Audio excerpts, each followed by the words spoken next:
Hello everyone and welcome.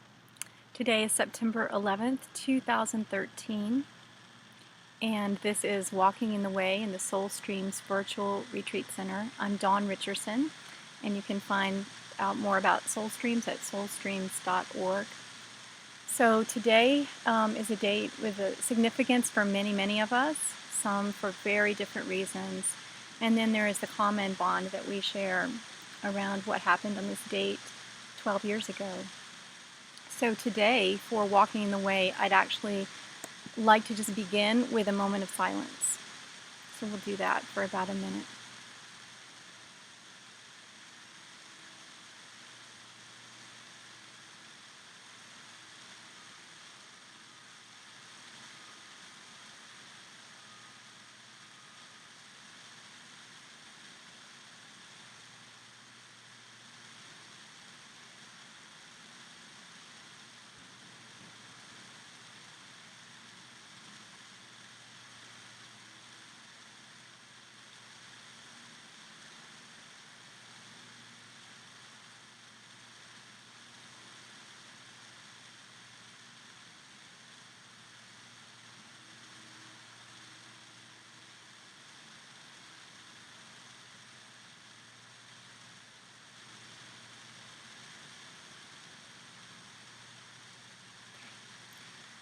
Thank you for taking that moment with me just to commemorate and honor each other and all of humanity. And I'd really like to invite us today to just acknowledge and be deeply grateful for the opportunity that we have been given today in this moment. And then I'd just like to share from my heart just a bit with you today. It's a little bit different of an episode for Walking the Way, but just bear with me. So I wanted to share that I am working on a book that is tentatively titled Holy Terror, Soul Restoration, the Inner Terrorist, and the Healing of Humanity. And I have some terror about writing this book, and yet I know that I'm called to do it and to share the experience. So just wanted to share that I'm working on that and ask for a little support from you. Specifically, the support I could use is I would like to share this with an agent or an editor out there at a publishing house who could advise me and perhaps have some conversations around publishing this particular book. So if any of you know me and are inclined to do that, then just reach out.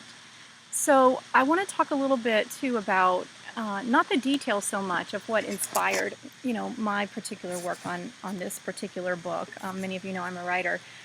But what I do want to have some conversation around today, and I'm sitting outside, so forgive the shaky screen. I'll get that handled one of these days. So what I want to invite us to do, though, is just to, in our own way, to really consider what it is that we are being asked to release and what are we being asked to receive, beginning within each one of us. So one of the things that I did recently as a part of my working on the book and just as a part of my own healing process was some work on a worksheet from Byron Katies, The Work, which I highly recommend, and I advise you right now to go to thework.com and download Byron Katies' worksheet. So I'm just going to read some of what I explored recently, and this is really the story that I've been living. I'm in the middle of it, and those of you who know me know that I like to share stuff when I'm in the middle of it, so I am not the source of answers, but I am willing to share my journey with you. So here's some of what I wrote on Byron Katies' worksheet to really try to reframe what it was I was feeling and experiencing. So give me just a sec to pull it up and I'll share that. So I wrote this. I am heartbroken with the world because we are wandering about as if there is no particular reason to love one another deeply and for us to be responsible for those we judge as separate or other than, not enough, not worthy of our time or attention or love. I am heartbroken with the world. I am weary of it. I am heartbroken with my own mistakes and shortcomings. Any time when I have cast off another being of light, and we are all beings of light. I want every single divine representation of God, and that is every member of humanity, to see that there are times when individuals and groups betray common sensibilities and are drawn into unconscious acts or behaviors that mystify, befuddle, incense, or sadden us. My advice, if it were my place to offer advice to all, would be that we stand with one another and take a stand for one another. Understanding this. To be happy, I need the world to tap deeply the compassion that is a gift planted in our sacred seeds of essence within each of our hearts, and to find a way to forgiveness and love. The world is lost. We have forgotten what it is to walk in the way. We have lost who we are, and we are just wasting time. This, to me, is what is unthinkable, unspeakable, irreconcilable. This and nothing more. I don't ever want to feel this way again. The heartbreak and deep sorrow of feeling separation from you, any one of you. I don't ever want to see a person judging the so-called villain, and I don't ever want to be judged for my mistakes. Mistakes will not be my grave. And then, once I wrote this out, I used Byron Katies' turnarounds and some of the result was this. When I believe that I am too weary for the world and that there is no hope we will find our way back to love, I often withdraw or shut down because the pain is so great. I only want to go home. Who would I be without these thoughts? I would have the capacity to hold the vision planted in my heart without spinning, disintegrating, or dissolving into a self that is unrecognizable to me. So I asked, where am I wandering? Where am I not being responsible for my brother or sister? Where am I judging someone for no longer being worthy of my attention or love? Where could I listen to the world about what it means to be a wanderer, triggered by fear or busyness or any other emotion or thought? The world is waking up and sees that to love one another and to embody the commandment given by Jesus, also known as Yeshua ben Joseph, the new commandment that we love one another. The world is waking up. The world is beginning to understand the deep meaning of those words. I will move through my heartbreak. I will stand in the gap. And there was even deeper processing and work that I did around this experience that I have of being world weary. Not to the point anymore of wanting to just check out, although I must admit the thought does cross my mind sometimes. But it was a good opportunity for me just to explore more about what there was for me to receive in that. So what can you release and what can you receive? I want to share a resource, my free ebook, Cultivating Essence from the Matrix of Soul, Sustainable Systems for Flourishing Humanity. It's available free. It's been called by Jim, who inspired its message, a manual for the many, a message in a bottle for the world. And I truly have come to believe that's exactly what it is. It's a manual for me. So it was given to me, for a purpose. But I do think it has value, and as I've led the formation, reformation, and transformation soul journeys to explore it on a deeper level, I've really seen and understood that value at a deeper level. So this book is available free, and you can, the easiest way to get it is to go to facebook.com/cultivating essence and simply like the page, and you can download it free. And you can also search online for the book. So Cultivating Essence is all about awakening the world within for a new beginning. It is about finding our forward flow from the fertile crescent of hope. It is about embracing a new vision for the nexus of change. So I'm going to share two passages that really came up for me today as I was walking, doing my walking the way time. It was interesting too. It was right around 2:22 before I started shooting this video that I thought of these two passages. So these are just what's up for me, and I'm just going to share them with the hope that they will connect with you if, they will connect with who they're meant to. So the first passage is called Markers. No mistake, however grave, can be your grave unless you choose it to be so. You are not at the end unless you limit yourself by labeling yourself a failure, a mistake. You are not that. You exist outside the bounds of what result you have helped produce by right or wrong thinking. There may be a reason why, but do not allow that reason to define who you are, for it is only partial and not the whole. So do not bother with the why. Focus rather on the why not. Knowing why something has been is useful, but asking of the present and future why not, rather than dissecting the why of the past, pulls us toward the recognition that we are always becoming more of who we are. Mark the time by moving through it.